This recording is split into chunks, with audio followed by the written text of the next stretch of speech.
Oi, gente! Hoje a gente vai ler um conto que pode ter vários significados diferentes. Depois a gente quer saber qual a interpretação de cada um de vocês. Ele se chama A Árvore, o Pássaro e o Ninho. Era uma vez, em um reino muito distante, uma grande e frondosa árvore. Ela era tão bela e tão forte que todos que passavam por ela acabavam exclamando: "Oh, que bela árvore! Olha como ela é forte!" A árvore, que sabia que era bela e forte, e disso estava muito orgulhosa, tinha certos momentos em que o simples fato de ouvir falar da sua fortaleza deixava furiosa. Mas como, dirão vocês? Qual o mal em reconhecer a força e a beleza de alguém? Essa árvore deve ser muito enjoada. Quem assim pensar estará cometendo um grave erro e uma grande injustiça. É preciso que conheça um pouco da sua história para compreendê-la. Querem conhecê-la? Então vamos lá. A sua semente era o produto do enxerto de duas árvores de reinos diferentes. Talvez por isso ela sempre tenha sido também diferente. Desde jovem, a árvore já mostrava o que iria ser quando crescesse.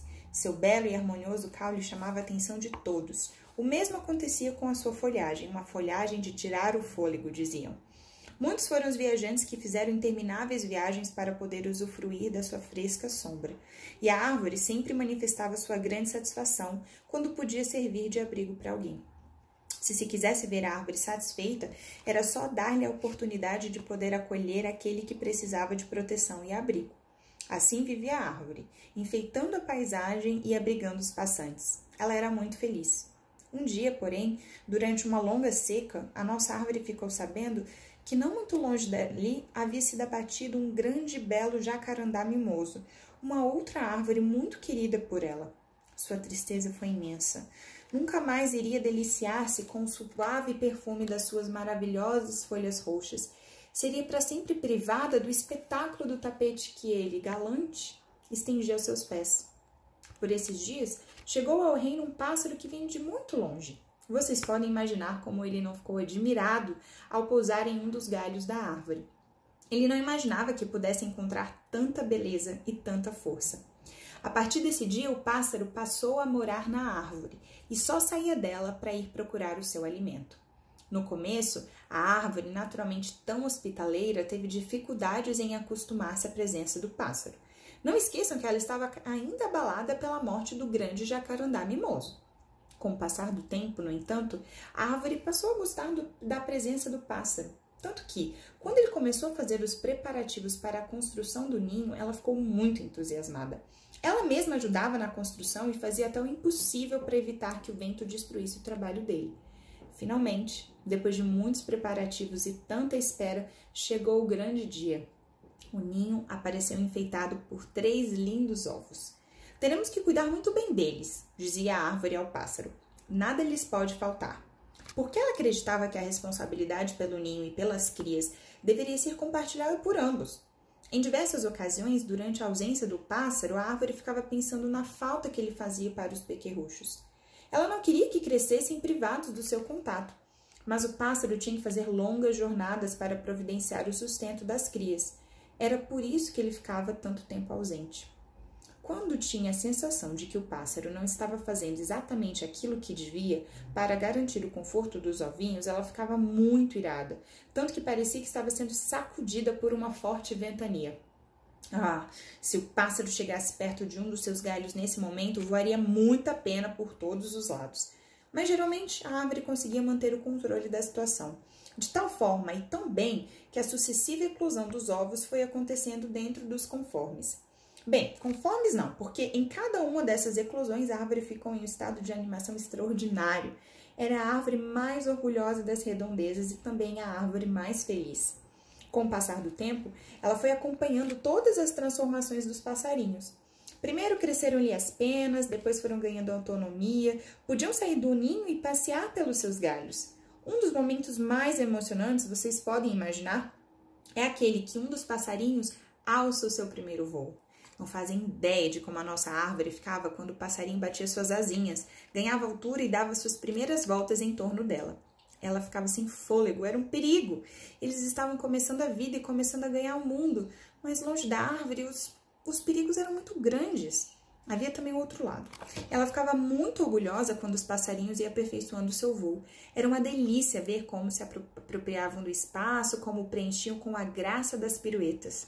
Ah, que beleza! Como era grande a satisfação da árvore. Assim andavam as coisas, quando um dia, eis que de repente o vento sul começou a fazer das suas. Lançou uma forte e inesperada lufada que derrubou o caçula dos passarinhos. Como não estava ainda preparado para voar, de nada adiantou o esforço que ele fazia ao bater suas asinhas. Tampouco adiantaram os esforços desesperados da árvore para evitar sua queda. A árvore sentiu-se terrivelmente presa ao chão. Nunca antes havia odiado tanto suas poderosas raízes. Sua seiva gelou. Passado o primeiro susto e percebendo que o caçula dos passarinhos não havia morrido, ela começou a preocupar-se com a sua recuperação. Desde o primeiro momento, sua determinação havia sido tomada. Faria tudo o que estivesse a seu alcance para que o passarinho pudesse crescer sadio e forte, para que fosse um dia capaz de conquistar sua própria autonomia. Por acaso os pássaros não nasceram para voar? Sim, não lhe faltariam nem galhos, nem ramas, nem raízes para fazer de tudo para proteger e cuidar do seu passarinho. Ele conquistaria um dia o seu espaço e seria, sim, um grande, belo pássaro. Seus sonhos eram sucados pelos voos do seu querido caçula. Demais está a dizer que nos seus pesadelos ele aparecia incapacitado de voar e preso ao chão para sempre. Mas ela nunca desanimava. Assim se passaram muitos anos, a árvore sempre empenhando-se no cuidado do passarinho. Cada vez que ele alçava seu voo, a árvore, sentindo-se desfalecer, fazia a mesma pergunta. Será que ele já está pronto para voar com suas próprias asas? E, ao vê-lo desaparecer entre as nuvens, ficava ela remoendo sua angústia. Mas ela mesma não sabia que a realização de um pássaro é o seu próprio voo? Por que então tanta preocupação? A resposta não é muito simples. Ela havia ficado muito impressionada com a queda provocada pelo vento sul e sempre se perguntava se o seu passarinho conseguiria algum dia tornar-se um belo pássaro adulto, capaz de voar e construir seu próprio ninho em uma outra árvore. Mas o pássaro já não estava voando? Sim, acontece que muitas e muitas vezes ele voltava para o ninho todo machucado, completamente esfolado, quase sem vida. Um dia as feridas haviam sido provocadas pela briga com pássaros maiores. No outro tinha sido o tiro de um caçador. Outras vezes haviam sido os frutos venenosos que ele havia comido. Isso tudo não fazia mais que reforçar a convicção da árvore sobre a necessidade de dedicar-se cada vez mais ao passarinho. Enquanto ele não estiver pronto para levar uma vida autônoma, eu não o abandonarei, dizia para quem quisesse ouvi-la a nossa árvore. E quanto mais ela fazia, mais inútil e dependente ia ficando o passarinho. As coisas iam, como pode imaginar, de mal a pior. A árvore cada vez menos viçosa e o passarinho cada vez mais dependente e inútil. Ela sentia que suas forças estavam se esgotando e queria perder definitivamente a luta pelo crescimento do passarinho. E ele parecia não se importar com nada. Por que haveria de se importar? A árvore que se importasse, a árvore que se virasse, que resolvesse tudo. E, curiosamente, à medida em que a árvore ia fazendo tudo o que podia por seu caçula, ele ia ficando cada vez mais agressivo e desrespeitoso. Parecia que, em vez de crescer, ele ia ficando cada vez menos apto para a vida. Daqueles dias em que ficava remoendo sua frustração, remoendo sua sensação de impotência no meio da mais profunda tristeza, a árvore ouviu os comentários de um grupo de pássaros que falavam das dificuldades que haviam tido para encaminhar seus filhotes na vida. Havia de todos os tipos e provenientes de todas as latitudes. Um deles, dos mais cultos e viajados, por certo contou algo que havia ouvido durante uma das suas longas viagens, a peripécia de um casal de pinguins que não ousavam deixar o filhote nadar nas geladas águas do mar Antártico. Ele sempre lhes parecia muito inexperiente para tentar uma tal aventura. Viviam em um alerta constante, qualquer descuido poderia ser fatal. Um dia, porém, quando eles estavam mais atentos, o filhote escorregou em um grande bloco de gelo, caiu na água e, antes mesmo que seus pais pudessem esboçar a menor reação, saiu nadando com grande agilidade. Imagine a algazarra que não foi naquele momento. Todos os pássaros queriam falar ao mesmo tempo, todos queriam falar dos seus medos e de como, afinal, haviam acabado empurrando suas crias para que alçassem voo, para que realizassem sua própria natureza. A conversa dos pássaros estendeu-se pela noite adentro, mas a nossa árvore deixara de prestar atenção nas aventuras que logo seriam relatadas. Ela continuou ouvindo a história dos pinguins. Será possível? Perguntava-se. Aquela definitivamente não seria uma noite como as outras, e ela sabia disso, não conseguiria conciliar o sono. Os comentários das aves não saíam da sua cabeça. Será possível? Repetia. Será possível que eu tenho que deixar meu passarinho voar livremente sem ficar o tempo todo querendo saber se ele já é capaz de dirigir-se sozinho? Os argumentos favoráveis eram muitos, e ela os conhecia de cor e salteado.